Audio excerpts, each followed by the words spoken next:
ফতেপুর নিয়ে ভিডিও বানানোর জন্য কিন্তু অনেকগুলোই কমেন্ট আসছে। আর প্রত্যেক ভিডিওতেই ধরতে গেলে 6-7টা করে কমেন্ট আসছে যে ভাই ফতেপুর নিয়ে ভিডিও বানান। তো তার জন্য আমি চলে গেছিলাম ফতেপুর বাজারে।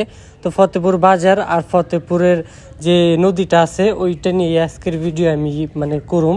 আশা করি ভিডিওটা আপনাদের ভালো লাগবে। যদি ভিডিওটা ভালো লাগে তাহলে অবশ্যই একটা লাইক, একটা কমেন্ট করে আমার পাশে থাকেন। যদি ফেসবুকে দেখে থাকেন তাহলে অবশ্যই ফেসবুক পেজটা আইডিটা ফলো করেন।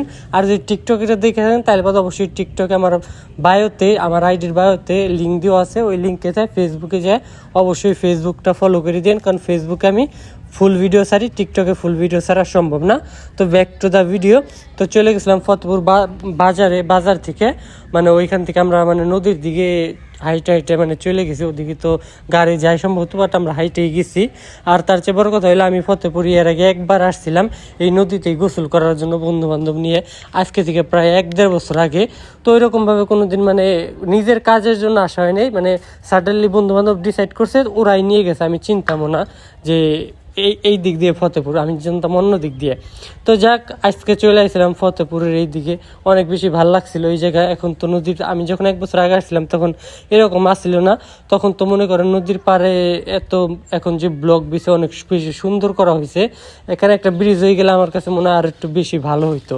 আর একটা জিনিস না বললে থাকতে পারলাম না, সেটা হলো ফতেপুর যাওয়ার জন্য যে চাইন্দর থেকে যে ফতেপুরের রাস্তাটা, ভাই রাস্তাটা এত বেশি খারাপ যা ভাই বলার মতন না। এখনকার মানুষের যে দুর্ভোগ এটা দেখেই বোঝা যাইতেছে। এখনকার মানুষের যাতায়াতে হয় অনেক বেশি কষ্ট। আমার বন্ধু যে গেছি আমরা দুইজন মিলে গাড়ির ভিতরে খাসা খাইতে খাইতে নেলদারের হাড্ডি একদম নইরে গেছে। এখানকার মানুষের প্রচুর পরিমাণে দেখলাম কষ্ট হয় রাস্তাঘাটে চলাফেরা করতে যায়। রাস্তাঘাটের অবস্থা এত খারাপ। অন্য জায়গায় যদি আপনি একটা অটো যে 1 বছর আরামসে চালাই খাইতে পারেন, এখানে ভাই আপনি 6 মাস ধরে চালাই খাইতে পারবেন না, এত বেশি রাস্তাটা খারাপ। কিন্তু রাস্তার কিছু কিছু জায়গা অনেক বেশি সুন্দর। আপনারা যারা ফতেপুরে আছেন তারা অবশ্যই কমেন্ট করে জানাবেন। আর আপনারা পরবর্তীতে কোন জায়গার ভিডিও দেখতে চান তাও অবশ্যই কমেন্ট করে জানাবেন। আমি সর্বোচ্চ চেষ্টা করব ওই জায়গায় যে যথাসম্ভব সুন্দরভাবে জায়গাটা দেখানোর। ভাই প্রত্যেকটা গ্রামে অনেক বড় গ্রাম থাকে, এত বড় ভিডিও করা সম্ভব হয় না যেন আমি পুরো রাস্তাঘাট, পুরো সবার বাড়িঘর দেখামো। বাট আমি চেষ্টা করি আপনাদের চেনা পরিচিত জায়গা হয়তো ওই ভিডিওতে আপনারা দেখতে পারেন, আপনাদের ভালো লাগে তার জন্যই। আর একটা কথা, আমার জন্য সবাই দোয়া করবেন, আমি যাতে আগায় যাইতে পারি। এরকমভাবে সাপোর্ট করবেন, লাইক কমেন্ট শেয়ার করবেন।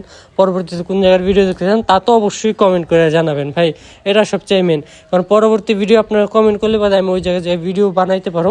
তো ফতেপুরের ভিডিও আপনাদের কেমন লাগলো তাও কমেন্ট করে জানাবেন। যারা ফতেপুরে আছে শেয়ার করে আপনাদের বন্ধু বান্ধবকে দেখার সুযোগ করে দেন। আর সবাই ভালো থাকবেন, ভালো রাখবেন আপনাদের চারপাশ। এই কথা বলে আজকের ভিডিও এখানে শেষ করতেছি। আল্লাহ হাফিজ, সবাইকে অনেক অনেক ধন্যবাদ।